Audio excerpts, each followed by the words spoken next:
നമസ്കാരം. റാഫ്റ്റോക്ക് ഫുട്ബോളിലേക്ക് എവർക്കും സ്വാഗതം. ഒടുവിൽ കമവിംഗ മാപ്പ് പറഞ്ഞിരിക്കുന്നു.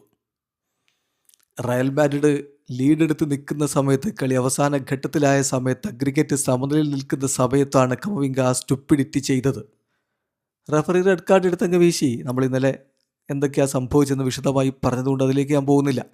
ആ റെഡ് കാർഡ് വന്നതോടുകൂടി റയലിൻ്റെ കയ്യിൽ നിന്ന് കളി പോയി, തോറ്റ് പുറത്തായി. പിന്നെ റഫറിയെ വളഞ്ഞ് കുറേ പ്രശ്നം ഉണ്ടാക്കിയിട്ട് വല്ല കാര്യമുണ്ടോ? കാരണം അത്രയും നിരുത്തരവാദപരമായിട്ടാണ് അവരുടെ സ്വന്തം താരം കമവിംഗ കളിച്ചത്. കമവിംഗയുടെ പെർഫോമൻസിൽ അതിന് മുമ്പുള്ള കളിയിൽ തന്നെ റയൽ മാഡ്രിഡ് സംതൃപ്തരല്ല എന്ന റിപ്പോർട്ടുകൾ ഉണ്ടായിരുന്നു. അദ്ദേഹത്തെ ഈ സമ്മർ ട്രാൻസ്ഫർ വിൻഡോയിൽ വിറ്റേക്കുമെന്ന റിപ്പോർട്ടുണ്ട്. അങ്ങനെയുള്ളൊരു താരത്തെ ക്രൂഷ്യൽ ടൈമിൽ സബ്സ്റ്റിറ്റ്യൂട്ട് ചെയ്ത് ഇറക്കിയത് തന്നെ തെറ്റിപ്പോയി എന്ന് പറയുന്നവരുമുണ്ട്.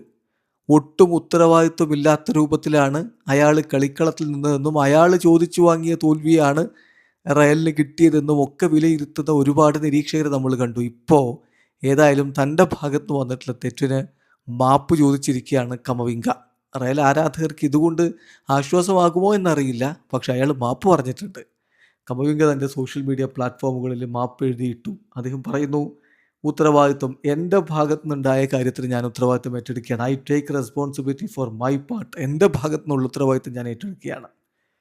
ഞാൻ മാപ്പ് പറയുന്നു. I want to apologise to my team.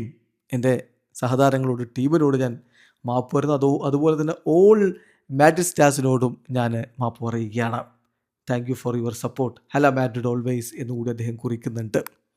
ഏതായാലും റയൽ മാഡ്രിഡിനെ സംബന്ധിച്ചിടത്തോളം ഇത് യുവേഫ ചാമ്പ്യൻസ് ലീഗാണ്, ഇത് റയൽ മാഡ്രിഡ് ആണ് എന്ന് ഊറ്റം കൊള്ളാൻ പറ്റുന്ന തരത്തിൽ കളി പോയിക്കൊണ്ടിരിക്കവേ, ഇവിടെ അലിയൻസ് അരീനയിൽ പോയി മുന്നിട്ട് നിൽക്കവേ, 3-2 മുന്നിട്ട് നിൽക്കവേ ഈ ഭാഗം പണി ചെയ്തത് കമവിംഗയാണ്. സോ കമവിംഗയോട് മാഡ്രിഡ് ആരാധകർ പൊറുക്കുമോയെന്നറിയില്ല. അദ്ദേഹം മാപ്പ് ചോദിച്ചിട്ടുണ്ട്. വീഡിയോ അവസാനിക്കുന്ന ഫുട്ബോൾ ലോകത്ത് കൂടുതൽ വിശേഷങ്ങളുമായി റാഫ്റ്റോക്സിൽ എത്താം.